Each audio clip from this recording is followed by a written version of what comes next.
be seated guard versus a tight passer. Okay, now your partner can either start standing when she's tight passing and she can move into a body lock. She can dive to a body lock from here.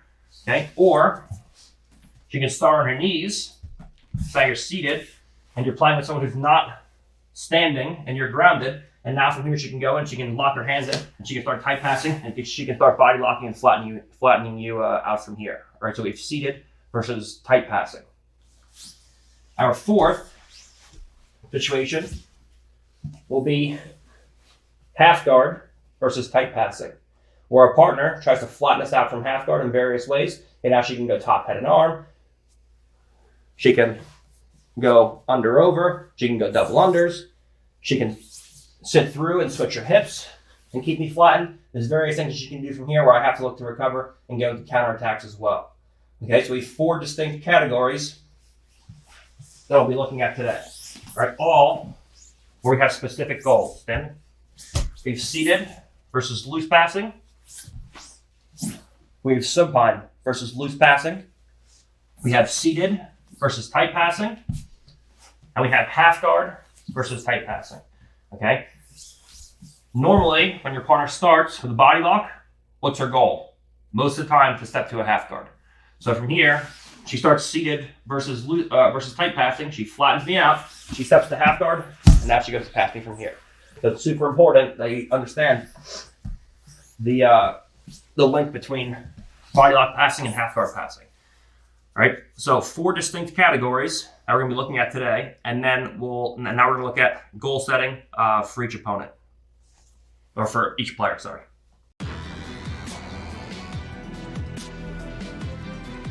All right, let's look at the goals of the top player, the guard passer. All right, so she can be standing over me. All right, now if you've watched the passing instructional, which I'm sure many of you have, the goals remain the same for the guard passer. All right, she wants to, 1, get my feet and knees to point away from her. Okay, you'll see this with any guard pass. It's physically impossible for her to actually pass my guard if my feet and or my knees point towards her. Whenever you see any guard pass in the sport, whether it be a toreando, where she passes my guard and she settles down, go ahead. Now she controls me, my feet and knees are pointing nowhere towards her. Whether it be a half guard pass, and she goes to pass me from here, my feet and knees are pointing nowhere towards her. My knees are pointing out here somewhere, my feet are pointing out there somewhere. Any kind of pass that you're looking at, whether it be from north-south, she goes to pass me. Right now, my knees are pointing towards her. When she pushes my knees away from my chest, now my knees are pointing up here somewhere, and my knees are no longer pointing towards her. So one of her goals is to always get my feet and knees pointing away from her. So the more that she can get my feet and knees pointing in the opposite direction of her, the easier it's going to be for her. So when she goes to throw my legs by, I'm looking to always have my feet and my knees pointing towards her. She goes to move around me. I'm always looking to get my feet and or my knees to point towards her so I can go back into my attacks. Another goal of hers is going to be to pin my head and shoulders, okay?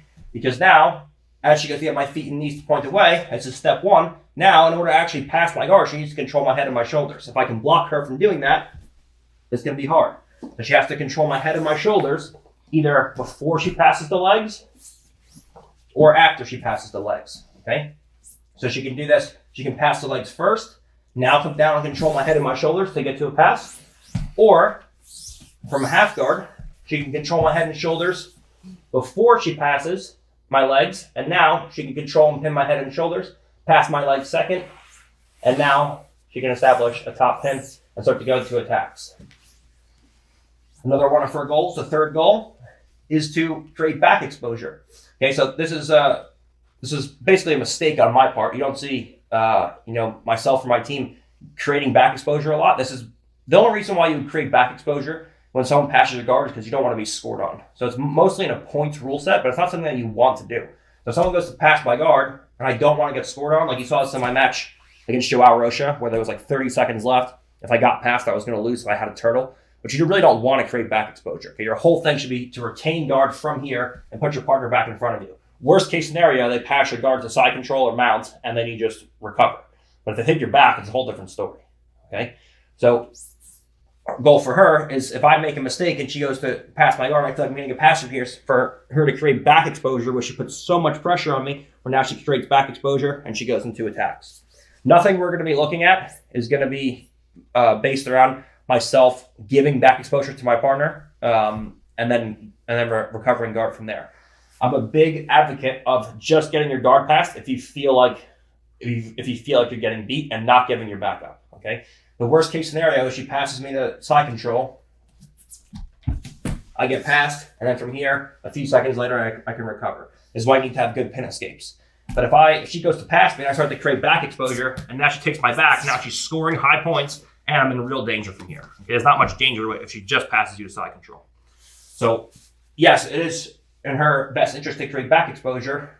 From here, from bottom, we're never going to be turning our back today. We're going to be doing everything from our back, looking to post, bring feet and legs back inside, and recover and go into counterattacks. Okay, there's also no counterattacks if you just give your back up. Okay, you can't attack your partner from there.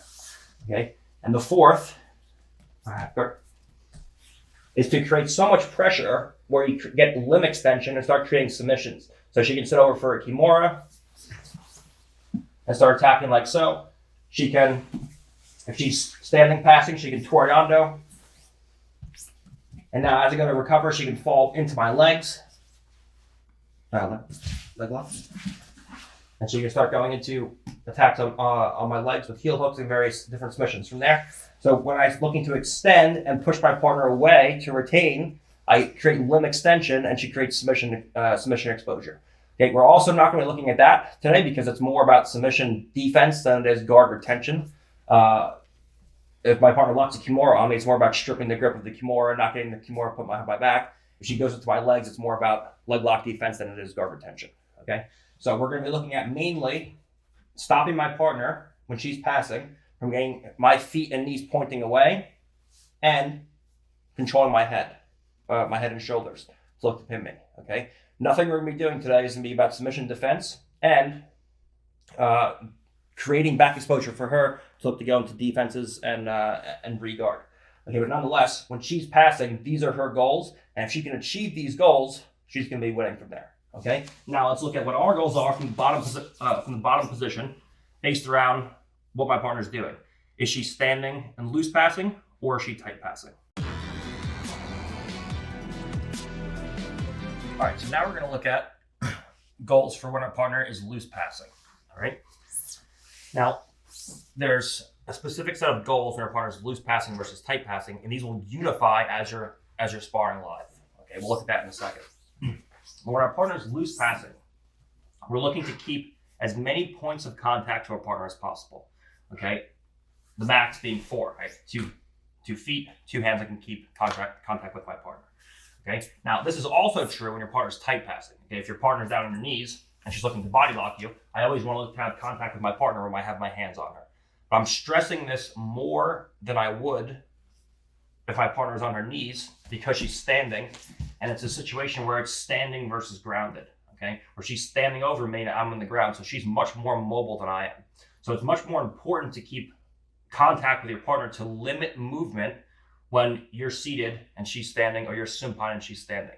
Okay, if she's on her knees, she has far less ability to move quickly from side to side. Okay, she's on her knees. If she's standing up and above me, now she can quickly run from side to side, and I can't follow her as fast because I'm seated. Okay, so when you're in a situation where your partner's standing over you, where she's standing and you're grounded, it's very, very important, more important than when she's on her knees, to keep control of your partner in some way and look to form points of contact to your partner to limit movement, so that you can't just explode side to side, stay in an offensive cycle, and then tire you out and eventually get past your legs and turn past your guard. Okay, if I don't have any points of contact from here and she goes to sprint to one side, now she immediately outflanks me. This is no good. If she's on her knees and I have no points of contact here, in order for her, if she wants to move to the side to outflank me, go ahead, I can easily follow her. Okay, but it's different when she's standing. When she's standing, I make sure that I always create some form of contact. Even if you can't get all 4 points of contact, I have some contact with my partner to limit movement. So with the second she goes to start throwing my legs by, I immediately recover and I make some kind of contact here.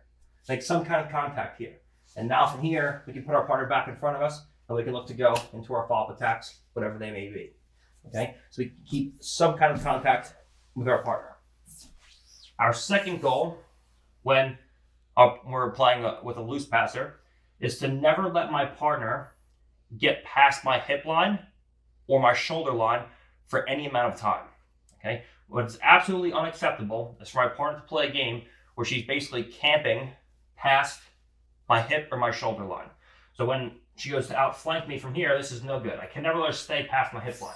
I have to always turn and face her so that now I can put her back in front of me. It's the same thing here. So I can never have a situation where my partner walks past my hip line and I just let her stay here for long amounts of time. Or now she starts putting hands on me, she starts pushing my knees away from my chest. I can't just let my partner stay from here.